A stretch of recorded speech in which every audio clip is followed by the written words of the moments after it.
Bismillah, assalamualaikum warahmatullahi wabarakatuh. Waalaikumsalam warahmatullahi wabarakatuh. Alhamdulillahirabbil alamin wal aqibatu lil muttaqin wala udwana illa 'alal zalimin. Asyhadu an la ilaha illallah wa asyhadu anna Muhammadan abduhu wa rasuluh alladzi la nabiyya ba'dah, amma ba'd. Alhamdulillah, pemirsa TVRI yang dirahmati Allah Subhanahu wa taala, jamaah sekalian, mari hidupkan hati kita menjadi qalbun syakir, hati yang pandai bersyukur kepada Allah Subhanahu wa taala. Betapa kita tidak akan mampu menghitung nikmat Allah satu persatu, saking banyaknya nikmat Allah. Maka kewajiban kita adalah bagaimana kita mensyukuri nikmat-nikmat Allah Subhanahu wa taala. Itulah tanda orang yang bahagia, sebagaimana disampaikan oleh Rasulullah sallallahu alaihi wasallam. Jamaah sekalian, kita akan membahas kajian tasawuf kita, yaitu tentang keajaiban hati. Imam Al-Ghazali rahimahullah pernah menulis satu kitab dinamai dengan Ajaibul Qalbi, artinya keajaiban-keajaiban hati. Kenapa disebut ajaib? Hati itu dalam bahasa Arab qalbun itu artinya bolak-balik. Artinya hati itu bisa cenderung kepada kejahatan dan cenderung kepada kebaikan. Nah, maka bagaimana supaya hati kita ini benar-benar ajaib? Maka di dalam diri manusia, kalau kita dibuka, dibedah manusia dalam perspektif tasawuf, bahwa manusia memiliki 5 unsur. Ini adik-adik mahasiswa sudah tahu belum unsur manusia? Ya kayaknya belum tahu ini. Yang pertama, Allah berikan namanya jasad, ya, fisik manusia itu berasal dari tanah dan akan kembali kepada tanah. Yang kedua, ruh. Nah, ruh itu yang ditanyakan oleh orang Arab kepada Rasulullah sallallahu alaihi wasallam. A'udzubillahi minasyaitonirrajim, yas'alunaka 'anir ruh qul ruh min amri rabbi. Mereka bertanya kepada engkau tentang ruh. Maka jawablah, ruh itu urusan Tuhanku. Ini mengenai ruh. Yang ketiga adalah al-aqlu, akal. Alat untuk berpikir. Yang keempat adalah nafsu. Ya, di mana kebutuhan biologis kita, nafsu manusia. Dan yang terakhir adalah qalbu, hati manusia. Nah, hati manusia ini sungguh ajaib. Di mana hati manusia itu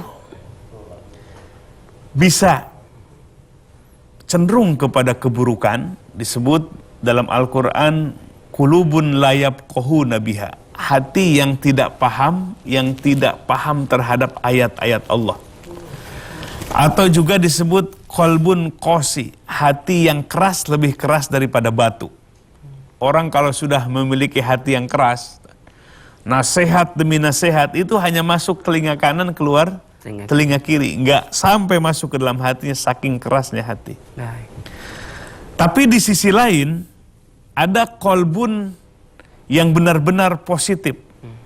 Disebut dalam Al-Quran qalbun munib, hati yang kembali kepada Allah.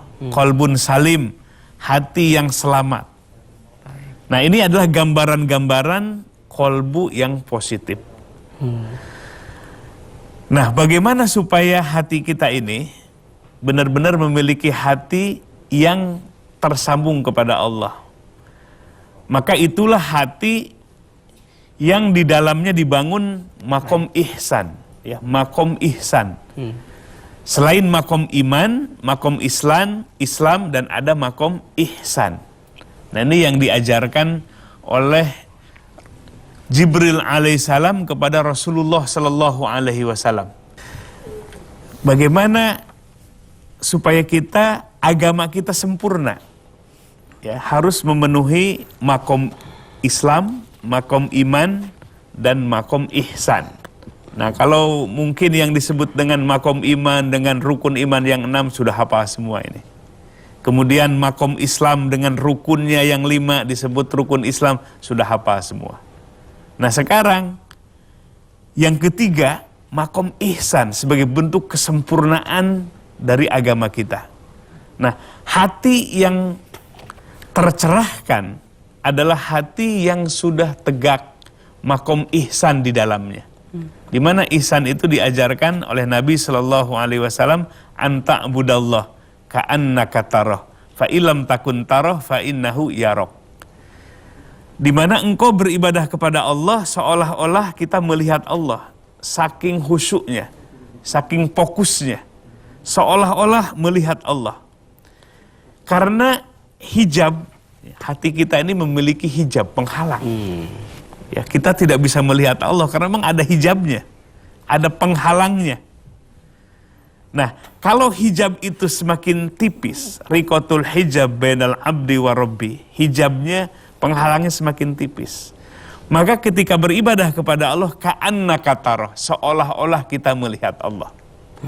Itu apa yang dilaksanakan ya oleh Sayyidina Ali radhiyallahu an ketika beliau dipanggil oleh Allah lewat azan, beliau gemetar.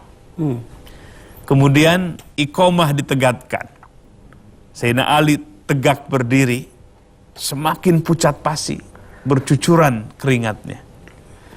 Nah, apa yang dirasakan? Itulah makom ihsan. Di mana hatinya itu seolah-olah melihat Allah. Bayangkan saja, Allah adalah zat yang maha segala-galanya. Kita melihat ciptaannya aja sudah luar biasa.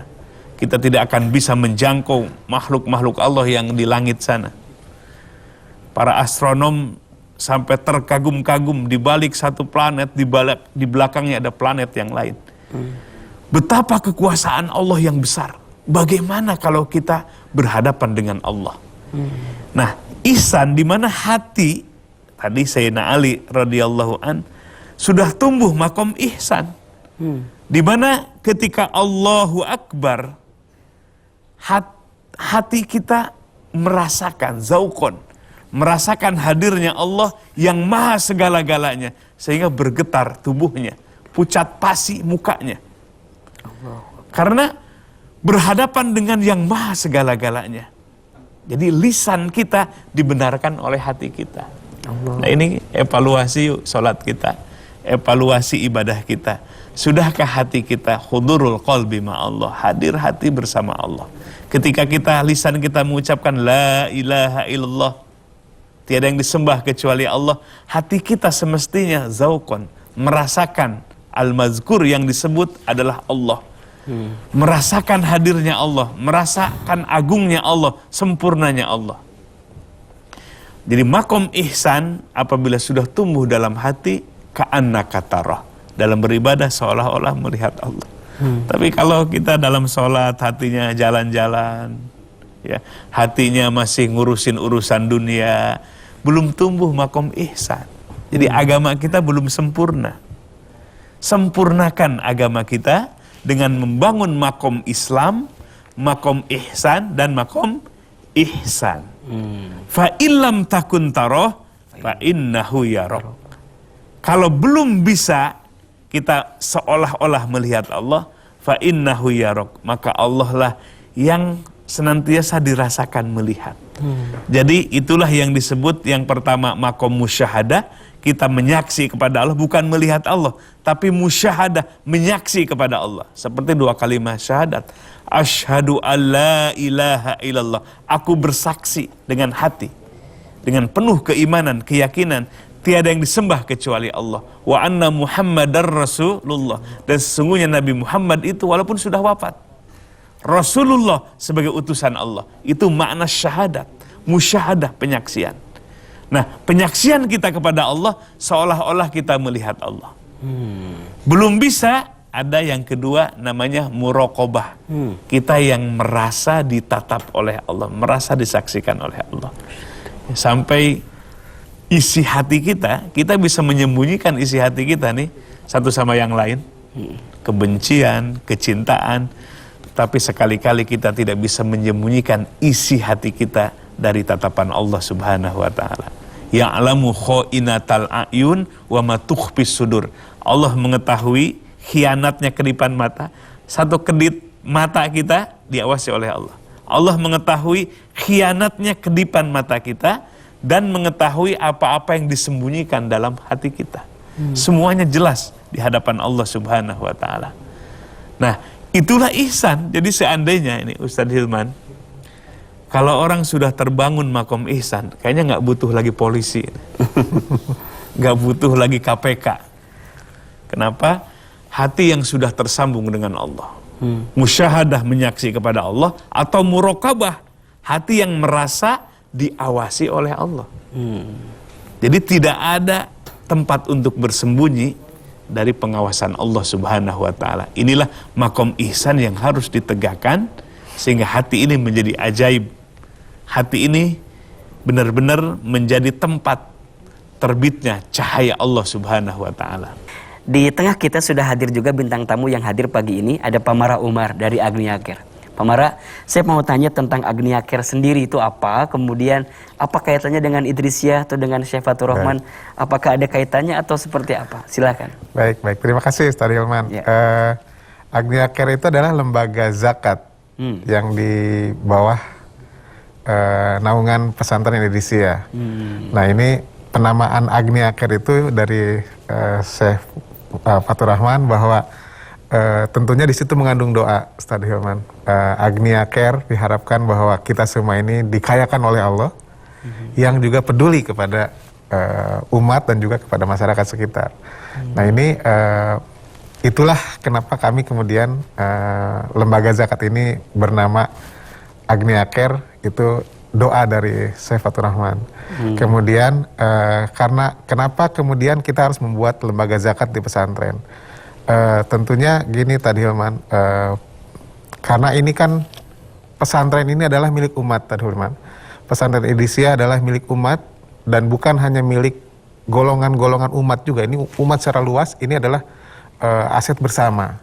Nah, untuk itu kan harus dikelola secara profesional, harus bisa bertanggung jawab kepada umat. Untuk itulah kemudian atas inisiatif dari Syekh Muhammad Fatur Rahman, kemudian kami membuat lembaga yang profesional ini, sehingga pelaporan, akuntabilitas dan sebagainya bisa terjaga. Ujung-ujungnya tidak ada aset yang ada di pesantren Idrisyah ini yang milik individu, tidak ada. Bahkan Syekh Fatur Rahman pun tidak memiliki aset di pesantren Idrisyah. Semuanya adalah milik umat. Itu spirit yang beliau arahkan ke kita semua, bahwa kita adalah pelayan umat, tidak ada aset yang dimiliki oleh umat, semua milik umat, berasal dari zakat, infak, sedekah dan wakaf, yang itu kemudian kita kelola dan dikembalikan kepada umat. Baik. Sampai sejauh ini programnya apa aja Pak Mara, kalau boleh kita tahu? Baik. Ini kami membuat satu segmen gerakan yang berbeda Tadi Hilman. Misalnya kan lembaga zakat itu tentunya kan pada intinya adalah lembaga yang mengelola ziswaf, kemudian menyalurkan sesuai dengan peruntukannya. Tapi kemudian kita mencoba ambil peran fokusnya di mana. Misalnya mungkin Tadi Hilman kan ada lembaga zakat yang fokus pada pembelaan pada kaum duafa dengan nama yang melekat ke keduafaan. Kemudian ada juga lembaga zakat yang fokus pada upaya kemanusiaan, kebencanaan gitu kan, itu dengan juga cukup kuat brandingnya. Nah, Agnia Care ini ingin apa perannya di masyarakat? Nah, kami kembalikan ke induk kami, yaitu pesantren Idrisyah. Pesantren Idrisyah itu dikenal di masyarakat sebagai pesantren yang memiliki kemandirian ekonomi, Ustadz Hilman. Nah, cuman mungkin kemandirian ekonomi ini hanya dirasakan oleh para santri, oleh para ustadznya gitu kan. Nah, jadi hanya lingkungan pesantren aja. Tapi kemudian bagaimana bahwa kemandirian ekonomi ini pun harus dirasakan oleh masyarakat. Maka kemudian Agnia Care ingin dikenal oleh masyarakat sebagai lembaga zakat pemberdaya ekonomi umat. Maka misalnya jika misalnya ada masyarakat yang membutuhkan bantuan permodalan yang sumber uangnya dari zakat, infak, sedekah dan wakaf, maka Agnia Care barangkali tempat yang tepat. Berarti sejauh ini sudah banyak dong UMKM yang dibantu oleh Agnia Care ya? Alhamdulillah. Atau diberdayakan gitu? Alhamdulillah. Karena memang fokus kita di situ. Jadi kita pastikan bahwa orang-orang mustahik yang memiliki potensi untuk didampingi dan berkembang, nah kita dampingi sampai akhirnya dia bisa berjalan gitu. Baik. Demikian pun misalnya orang-orang kecil yang terlilit hutang gitu kan, dan itu fenomena terlilit hutang ini kan luar biasa tadi Hilman ya di masyarakat kita ini. Hutang piutang itu luar biasa, bahkan di zaman modern ini hutangnya udah juga hutang 4.0 juga tadi Hilman ya dengan online. Oke. Itu kan luar biasa tadi Baik. Hilman. Jadi kami pun membuat program yang pinjaman tanpa bunga. Oke. Kok kami bisa memberikan pinjaman tanpa bunga? Ya bisa, orang duitnya dari sodakoh. Dan yang menarik bagi saya, pasti juga dalam proses manajemennya menghadirkan hati kan? Nah, Betul, nanti betul. kita akan kaitkan ke situ. Siap, Tapi siap, kita siap. ke Syekh dulu, Siap, biar siap. agak nambah lagi tadi proses untuk menghadirkan hati itu, Syekh. Musyahadah, muraqabah, kemudian apa lagi, Iya. Syekh? Ini ada satu kitab Ya. ya, kitab namanya Al-Maqasid An-Nawawiyah yang dikarang oleh Al-Imam An-Nawawi Ad-Dimashqi rahimahullah. Dalam kitab ini dibahas bab yang terakhir adalah bab tasawuf. Maka beliau menulis beberapa pendapat para ulama sebelumnya. Di antaranya adalah Imam At-Thayyibi rahimahullah. Bagaimana supaya hati ini menjadi ajaib. Hati ini bisa berfungsi dengan sebaik-baiknya. Tumbuh makom ihsan di dalam hati kita. Sehingga kita bisa mengkontrol diri kita sendiri. Itulah ihsan. Karena hati yang tersambung dengan Allah Subhanahu wa taala. Nah, beliau memberikan tips bagaimana caranya. Maka qala al-Imam At-Thayyibi la yanbaghi lil alim walau tabahhara fil ilmi hatta sara wahida zamanihi ayaqna'a bima alimah. Artinya tidaklah layan bagi, tidaklah pantas bagi seorang alim yang memiliki ilmu pengetahuan walau tabahhara fil ilmi, walaupun ilmunya sudah melaut. Jadi ilmunya sudah melaut, walaupun ilmunya sudah melaut. Hatta sara wahida zamanihi, bahkan sampai dia sudah menjadi orang nomor satu di zamannya karena ilmu pengetahuannya. Ayaqna'a bima alimahu, dia merasa cukup dengan ilmunya, nggak pantas itu. Bagaimana dengan yang masih bodoh? Ya, bagaimana dengan orang yang masih awam? Orang yang alim, yang sudah melaut ilmunya, bahkan disebut tokoh nomor satu di zamannya, tidak layak untuk merasa cukup dengan ilmunya. Wa innamal wajibu alaihi ayas'a bil istima'i bi ahlil qulub. Maka sesungguhnya wajib baginya untuk berjalan dan berkumpul dengan ahli hati. Nah, ini ada disebut ahli hati. Apa yang disebut dengan ahlil qulub? Ahlil qulub itu artinya orang ulama yang mempakari di bidang ilmu tasawuf. Artinya seorang mursyid, seorang sufi yang menguasai ilmu hati. Maka disebut bi ahlil qulub. Liyadulluhu ala tariqil istiqomah, supaya ahli hati itu menunjukkan kepada orang alim itu jalan istiqomah. Hatta yasta'idda lil iktibas min mishkati anwarin nubuwah, sehingga dia seorang alim itu mempersiapkan diri untuk mendapatkan bagian dari lentera cahaya kenabian. Nah, jadi untuk mendapatkan lentera cahaya kenabian dalam hati, hati yang bersinar, hati yang bercahaya, maka wajib untuk bergabung dengan ahlil qulub, dengan orang-orang yang pandai memanage hati. Jadi kualitas ibadah kita itu sangat ditentukan oleh hati. Syekh Ibnu Athaillah As-Sakandari rahimahullah dalam kitab hikamnya, ma qalla amalun baroja min qalbin zahid. Tidaklah disebut sedikit amal itu apabila keluar dari hati yang zuhud. Ma kathura amalun baroja min qalbin rogib. Tidaklah dihitung banyak amal kalau keluar dari hati yang penuh kecintaan kepada dunia. Jadi orang yang cinta dengan dunia, dengan orang yang zuhud dari dunia, itu akan menghasilkan amal yang jauh sekali kualitasnya. Walaupun sedikit, ya, kuantitasnya, tapi keluar dari hati yang benar-benar zuhud dari dunia. Ya, tidak merasa memiliki, tidak cinta kepada dunia, itu dihitung besar. Tapi tidak dihitung banyak satu amalan kalau keluar dari hati yang penuh cinta kepada dunia. Sampai lagi sholat pun masih ingat aja kepada benda. Ya. Maka walaupun banyak kuantitasnya, tapi tidak dihitung banyak. Makanya ada satu kisah ini masa biar nggak ngantuk ini. Kelihatan ada yang ngantuk ini. Ya. Dalam kitab An-Nawadir disebutkan ada seseorang hamba sahaya kulit hitam namanya Al-Mubarak. Nah, Al-Mubarak ini dapat tugas dari majikannya. Mubarak, kamu tugasnya adalah menunggu kebun kurma.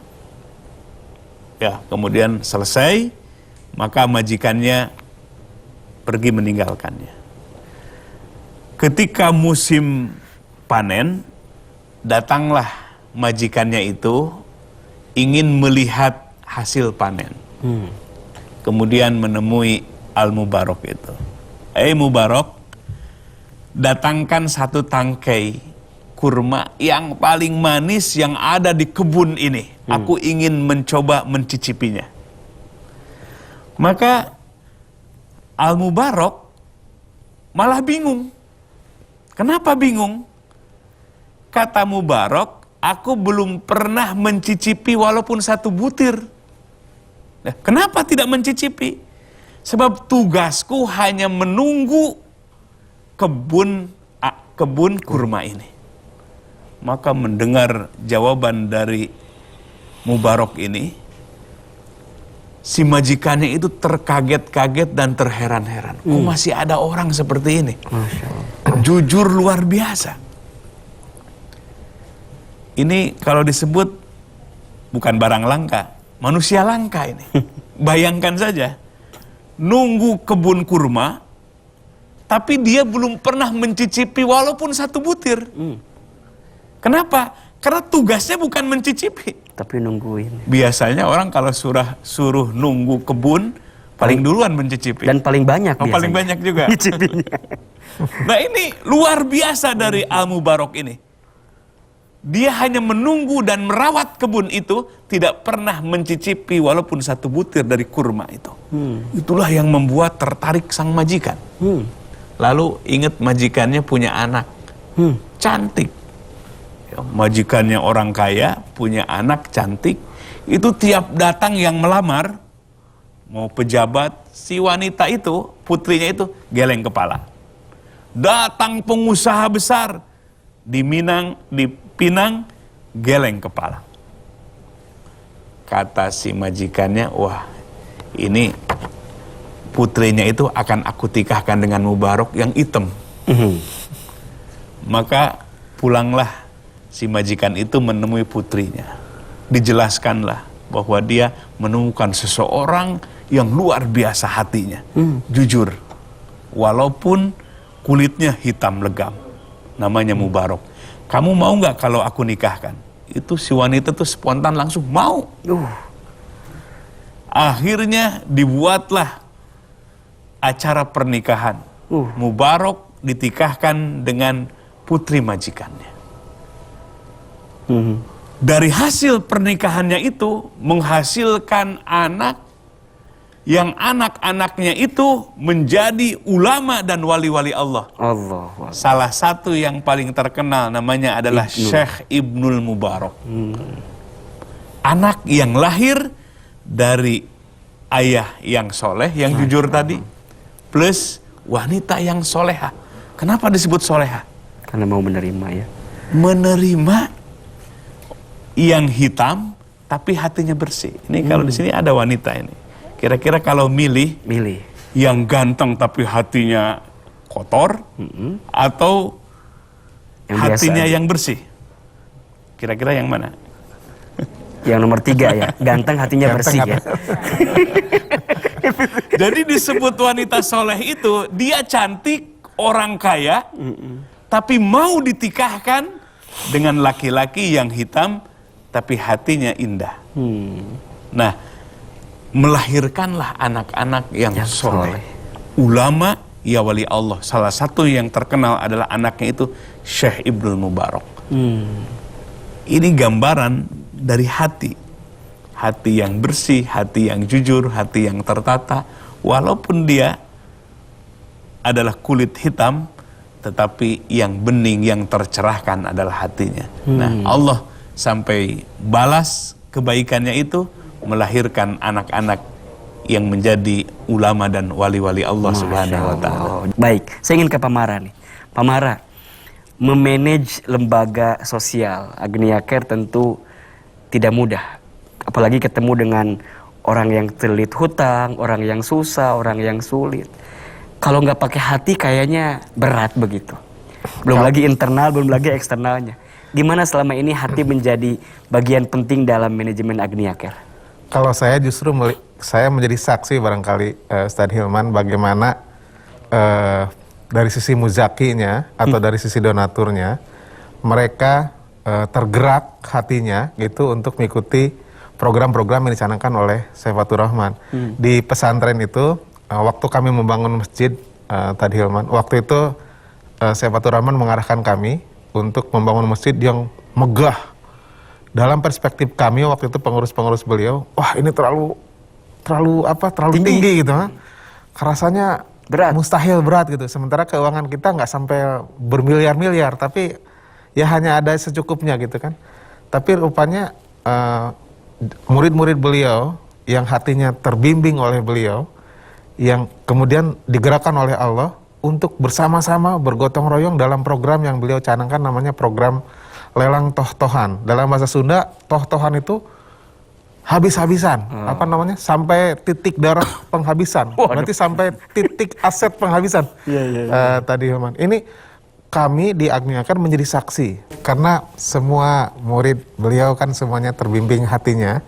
Sehingga ketika misalnya beliau menggenderangkan program sedekah toh-tohan tersebut, maka kami sebagai lembaga zakat menjadi saksi betapa hati yang tergetar itu bahkan menggetarkan hati orang yang lain lagi. Jadi konkretnya begini Tan Hilman, misalnya kita yang punya mobil, betapa malu melihat seorang donatur yang hanya punya motor satu-satunya yang itu dia sodakohkan. Orang yang punya motor pun betapa malu karena melihat orang yang punya sepeda yang itu satu-satunya yang dia punya, itu pula yang disodakohkan. Jadi benar-benar semangat toh-tohannya itu semangat yang memang habis-habisan gitu. Orang tukang goengan yang omsetnya misalnya sehari dapat pendapatan 100-200 ribu, itu tadi Hilman yang disodakohkan. Kami sebagai lembaga zakat yang mencatat betapa melihat hati yang tergerak, hati yang terbimbing itu menghasilkan gerakan sodakoh yang masif, sehingga alhamdulillah masjid tadi yang tidak di luar bayangan kita akhirnya menjadi masjid kebanggaan warga Tasikmalaya, dan mungkin itu juga salah satu masjid terbesar di Jawa Barat. Sesuatu yang tidak kami bayangkan di awal, tapi rupanya itulah kerja hati menggerakkan manusia sampai akhirnya sesuatu yang tidak mungkin menjadi mungkin. Dan Pak Mara beserta kawan-kawan di Agnia Care juga sangat meyakini ya bahwa kedekatan bimbingan dari ahlil qulub ini sangat berpengaruh dalam proses operasional selama ini. Begitu. Sangat baik kami sebagai pengurusnya maupun para donatur, para muzakinya itu rasanya tidak mungkin seiring sejalan jika kita tidak dalam bingkai bimbingan Syekh Akbar Syekh Fatur Rahman. Rasanya itu sesuatu yang mustahil bisa bergerak ke arah yang sama gitu, Ustaz Hilman. Baik. Gini, sebelum ini ada pertanyaan dari sosial media, cuman saya masih penasaran nih. Ini kan kalau bicara Agnia Care, lembaga sosial, pasti ketemunya tuh dengan ya donatur gitu ya, donasi yang masuk, infak yang masuk. Suka kegoda nggak dengan hal-hal yang sifatnya duniawi tadi tuh? Tiba-tiba keselip gitu kemana? Gini, Tadi Hilman, kami melihat beliau sebagai figur utama kami yang bahkan beliau tidak punya aset. Lantas, masa kita sebagai pembantu beliau tergerak oleh hal-hal yang tidak senonoh gitu ya? Jadi rasanya sesuatu yang mustahil gitu. Karena kita melihat figur yang memang figur mengajarkan kita amanah, bahkan bukan hanya mengajarkan tapi juga memberikan contoh, bahkan menjadi orang terdepan dalam menjalankan amanah itu, maka kami pun berjalan mencoba mengikuti gerak beliau gitu. Tapi godaan itu ada ya? Kok ketawa sih? Pasti ada tadi, ya? Maka kemudian disitulah perlunya kontrol, perlunya manajemen, perlunya bimbingan. Sebuah organisasi. Kalau enggak, maka bimbingan hati yang sudah tertata oleh Syekh Fatur Rahman ini jadi tidak terkawal secara lahiriah. Jadi artinya bimbingan hati dari beliau itu harus dilengkapi dengan struktur organisasi yang kuat. Sehingga kadang kan mungkin misalnya hatinya pada saat ini sedang meledak-ledak, tapi besok mungkin turun gitu kan. Nah ini lagi kerangka-kerangka lahiriah ini atau organisasi atau struktur organisasi ini yang akan mencoba menjaga dari hal-hal yang tidak kita Karena inginkan. yang saya pahami begini, mungkin lahiriahnya ada organisasinya, ada pengawasnya, tapi secara batiniahnya kan ada yang ngebimbing tadi hati. Betul. Sehingga ketika slip dikit, misalnya kegoda dikit, itu makin dikuatkan. Betul. Saya kira itu yang menjadi menarik dari Agnia Care untuk bisa terus bertahan dan juga mengembangkan programnya begitu ya. Betul. Baik, pemirsa, ini ada pertanyaan yang datang dari sosial media. Kita akan coba dengarkan pertanyaannya. Assalamualaikum warahmatullahi wabarakatuh. Nama saya Stefani Salman Al-Faris. Kami dari Pemuda Kolbu Syakir Pangandaran.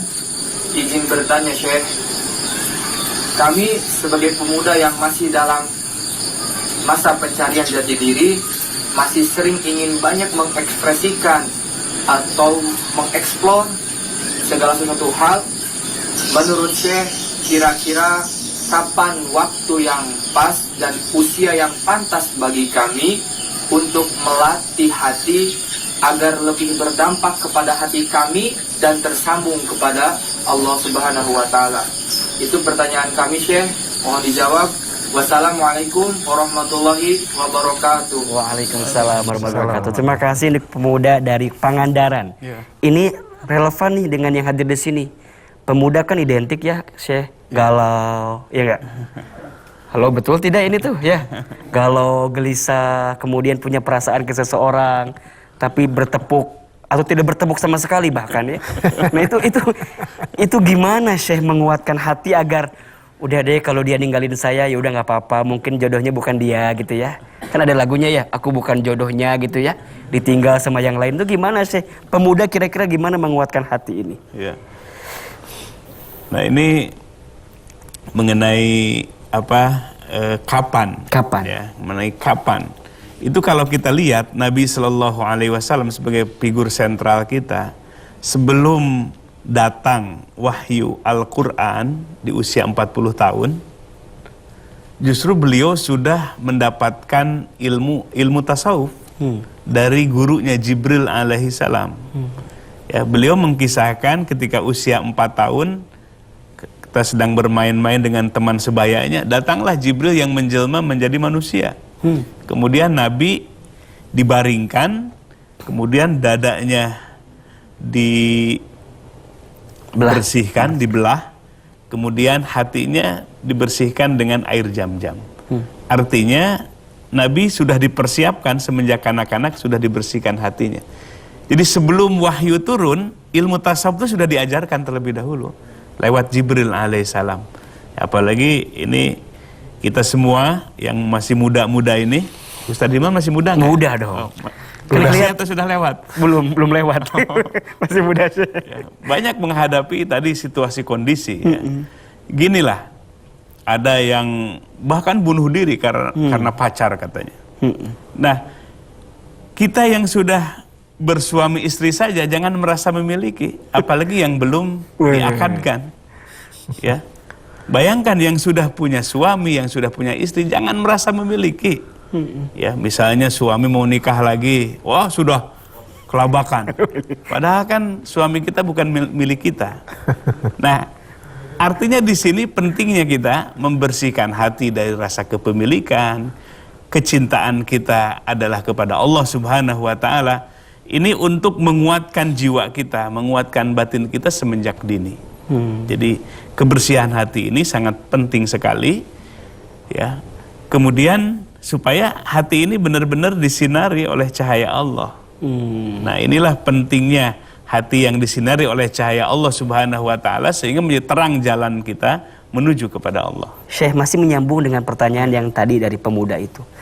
Jadi kalau dari kapan, ya tentu dari dini ya. Sejak dini kita harus belajar menjernihkan hati, membersihkan hati. Tapi kalau untuk kita yang masih muda, kira-kira belajar tasawufnya harus seperti apa? Karena kan mungkin metodenya kalau duduk terus gitu jadi bosan gitu kan. Gimana agar kemudian bisa lebih baik dan lebih belajar mendekat taat kepada Allah melalui hati itu? Ya. Jadi saking pentingnya belajar ilmu tasawuf itu, ya sekelas Imam Syafi'i dan Imam Ahmad bin Hambal pun mereka begitu intens mengikuti ahli zikir, ahli qulub tadi. Ya, seperti dalam kitab Syarah Al-Maqasid ini disebutkan bahwa mauqifu al-imamaini asy-Syafi'i wa Ibnu Hambal min hadza. Bagaimana sikap Imam Syafi'i dan Imam Ahmad bin Hambal tentang ilmu tasawuf ini. Sehingga beliau kana yataraddadani ila majalisi hadhihi ta'ifah. Beliau berdua itu bolak-balik hadir di majelis ahlil qulub ini. Wa yahdurani ma'ahum fi majlisi zikrihim wa mudzakaratihim.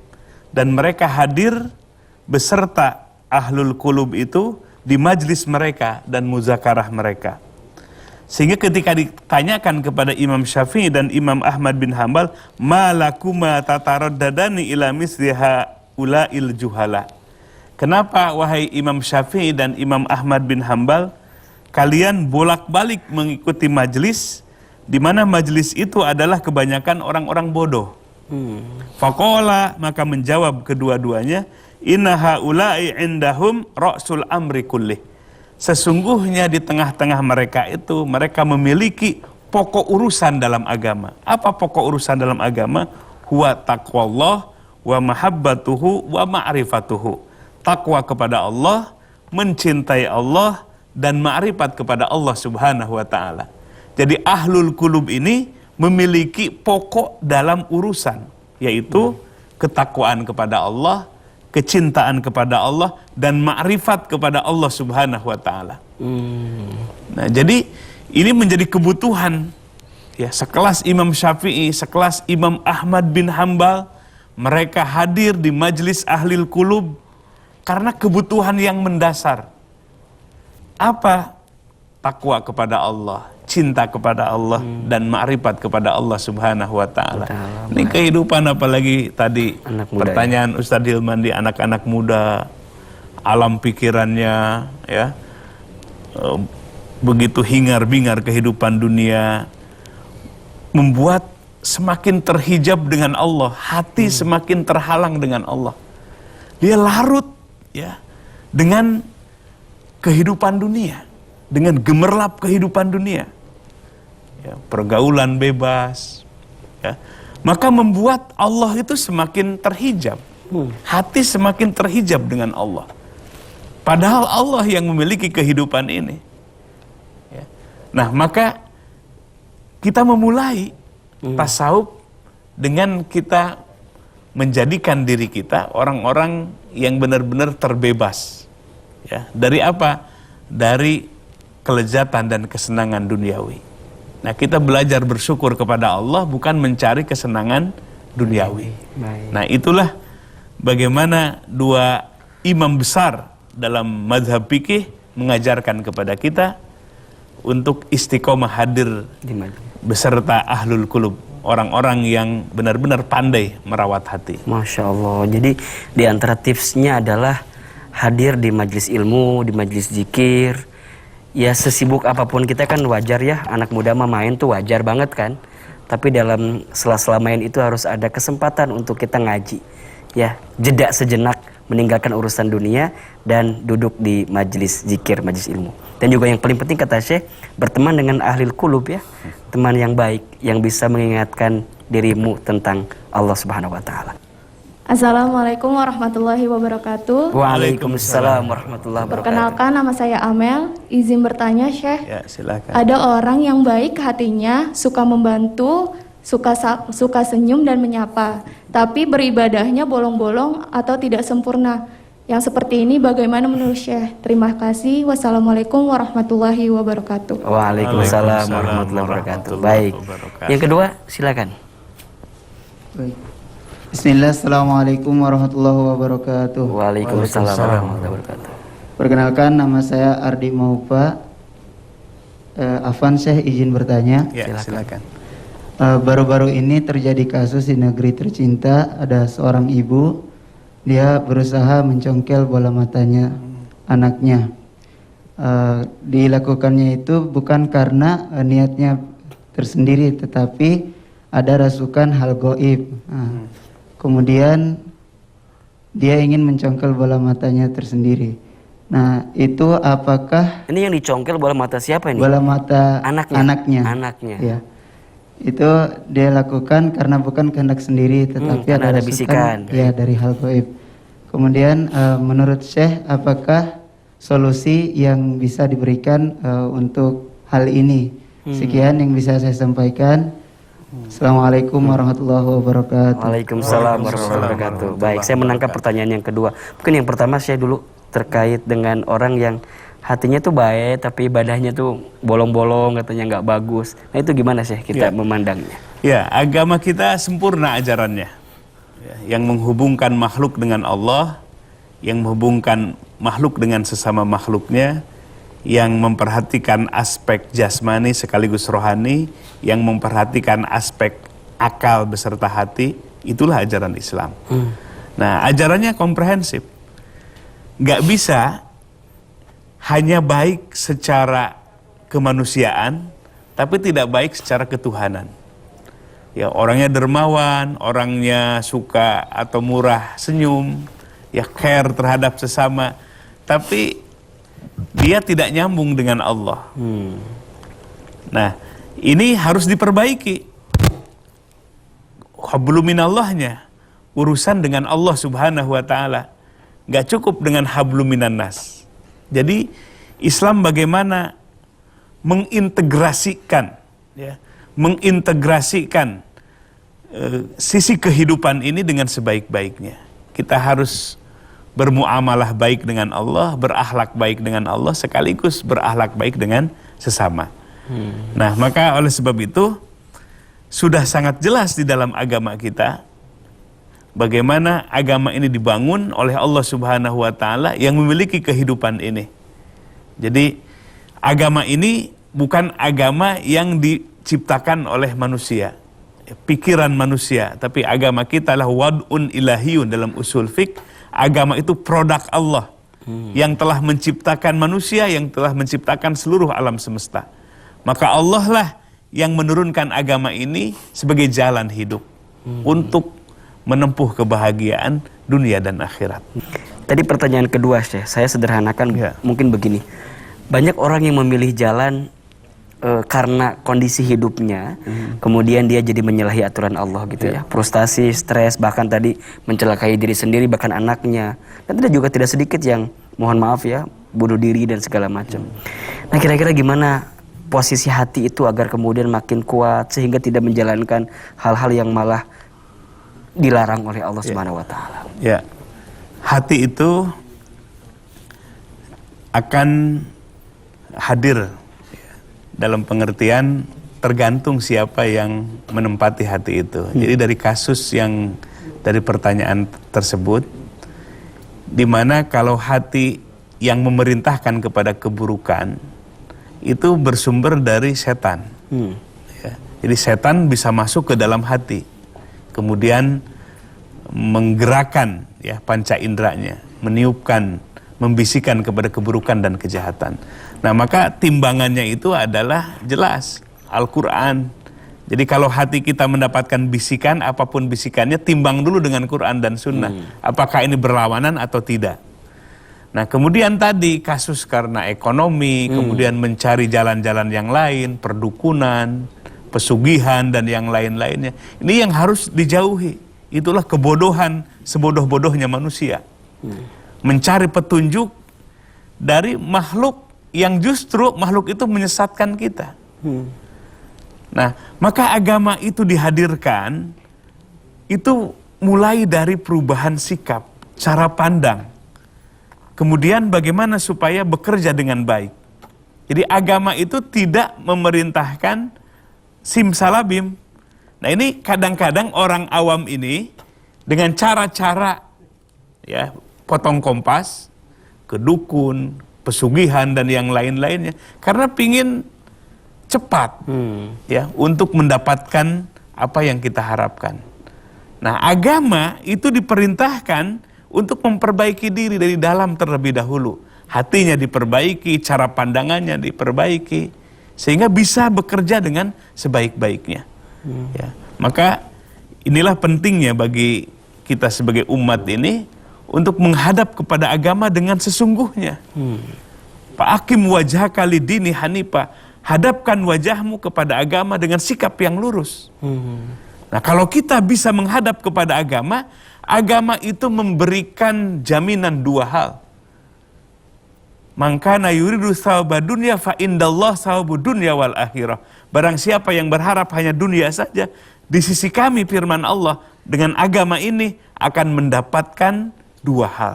Bagian dunia dan bagian akhirat sekaligus. Dunianya dapat, akhiratnya dapat. Itulah agama memberikan jaminan kepada kita. Bismillahirrahmanirrahim. Assalamualaikum warahmatullahi wabarakatuh. Waalaikumsalam. Perkenalkan, nama saya Nugroho Putra Pamungkas, mahasiswa Sendo Jakarta. Izin bertanya, Syekh. Ya, silakan. Hati itu kan bersifat tidak tentu dan berubah-ubah. Bagaimana caranya agar hati kita tetap berada di jalan yang benar, di jalan yang Allah ridhoi? Untuk pertanyaan itu saja. Assalamualaikum warahmatullahi wabarakatuh. Waalaikumsalam warahmatullahi wabarakatuh. Hati itu terbolak-balik, Syekh. Kadang-kadang naik, kadang-kadang turun, kadang-kadang ingat, kadang-kadang lupa. Nah, itu gimana agar bisa istiqomah begitu, Syekh? Dalam diri manusia itu ada dua elemen. Ya, ada yang jasmani, ada yang ruhani. Termasuk kolbu itu bagian dari ruhani. Nah, kedua-duanya ini harus saling menguatkan.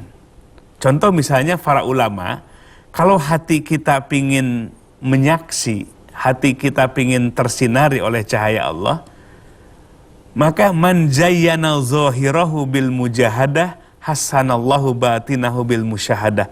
Barang siapa yang memperindah panca inderanya dengan musyahadah, dengan mujahadah. Mujahadah itu memfungsikan panca indera dengan fungsinya. Mata, mulut, tangan dan kaki. Mujahadah, kalau mau berbuat kejahatan, mujahadah, dilawan, diperangi. Ya, supaya berfungsi dengan baik. Kalau itu bisa dijaga, hiasi anggota tubuh kita dengan mujahadah, dengan memerangi ketika akan berbuat kepada keburukan, hasanallah batinahu bil musyahadah. Maka Allah akan perindah batinnya, kolbunya dengan penyaksian kepada Allah. Jadi yang panca indera yang zohir akan menguatkan yang batin. Yang batin akan menguatkan panca indera. Jadi saling menguatkan. Nah, kewajiban kita adalah menjaga hati kita sekaligus menjaga panca indera kita. Dengan panca indera yang terbaik dengan mujahadah, maka akan menguatkan hati. Demikian pula hati ini akan mampu menguatkan seluruh panca indera kita. Jadi kedua elemen ini harus saling memberikan fungsi, saling menguatkan. Nah, itulah langkah ya, tips yang harus kita lakukan. Masya Allah, tabarakallah. Tidak terasa sudah berada di penghujung acara kita pada kesempatan pagi hari ini. Saya ingin di akhir ini kita mendapatkan kesimpulan atau benang merah nasihat yang bisa menguatkan. Sebelum kepada Syekh, kepada Pamara Umar. Pamara, apa yang mau disampaikan dari Agniaker khususnya dan juga keterlibatan hati dalam mengembangkan satu lembaga begitu? Baik. Saya teringat data dari Basnas Hilman bahwa potensi zakat di Indonesia ini bisa mencapai 300 triliun. Tapi ternyata kita lembaga zakat kolektif nasionalnya Basnas dan semua lembaga-lembaga zakat yang ada itu hanya berhasil meraih 3% saja dari potensi tersebut. Berarti demikian besar gapnya gitu ya. Tadi kalau Ustadz Hilman bilang bahwa berjuang untuk bangun tahajud itu berat, demikian pun berjuang untuk bersedekah itu berat. Jika tidak diikuti dengan hati yang bersih, tidak diikuti dengan hati yang terbimbing. Nah itu rasanya mungkin jawaban barangkali ya, kenapa potensi zakat di Indonesia itu hanya 3% yang bisa diraih. Itu barangkali dengan demikian maka kajian-kajian seperti ini yang disampaikan oleh Syekh Fatur Rahman ini penting untuk menyadarkan masyarakat bahwa segala upaya kita ini tergantung pada hati, dan hati yang terbimbinglah yang akan mengarahkan kepada hal yang baik, baik itu sodako, baik itu aktivitas-aktivitas yang baik yang lainnya. Demikian barangkali Ustadz Hilman. Baik. Sedikit sebelum ke saya lagi, terdekat program apa yang sedang dicanangkan oleh Agni Baik, Akhir? alhamdulillah pertanyaannya menarik. Karena kami ini ingin dikenal oleh masyarakat sebagai lembaga zakat pemberdaya ekonomi umat, maka program yang kami canangkan adalah namanya program KAIL, Ustadz Hilman. KAIL, kuatkan ekonomi kecil. Memang tujuannya adalah kita ingin memberikan KAIL kepada masyarakat, bukan ingin memberikan ikan. Jadi sesuai dengan namanya, itu adalah juga ingin menguatkan ekonomi kecil masyarakat. Jadi caranya apa? Ya kami galang seluruh donatur, seluruh muzaki, yuk salurkan dana zakat Anda, dana infak, dana sedekah, dana wakaf Anda untuk kami kelola sedemikian hingga supaya orang-orang kecil kita, apalagi di zaman pandemi ini yang banyak terdampak gitu ya kehidupan ekonominya, mereka bisa terangkat kembali. Dengan program KAIL ini menghubungkan muzaki dengan mustahik demi pemberdayaan ekonomi umat. Baik, Masya Allah. Yang penasaran langsung saja bisa dilihat di Idrisiyah juga ya. Siap. Nanti ada linknya ke Agni Akhir. Syekh boleh memberikan kesimpulan benang merah tema kita kali ini, keajaiban hati. Rasulullah SAW bersabda, "An-nasu niyam wa idza matu intabahu." Manusia itu pada umumnya tertidur. Wa idza matu intabahu. Tapi ketika mati dia baru sadar. Inilah kondisi hari ini. Jadi kalau umat ini yang disebut mati itu mati hatinya. Jadi kalau sudah hati mati, umat ini nggak bisa diberdayakan lagi. Bagaimana membangun hablum minallah termasuk hablum minannas. Nah maka para ulama lah yang membangkitkan hati umat ini dari tidur lelapnya. Coba kalau orang sedang tidur kan nggak bisa apa-apa. Begitulah kondisi umat kalau tertidur hatinya, nggak bisa apa-apa, nggak produktif.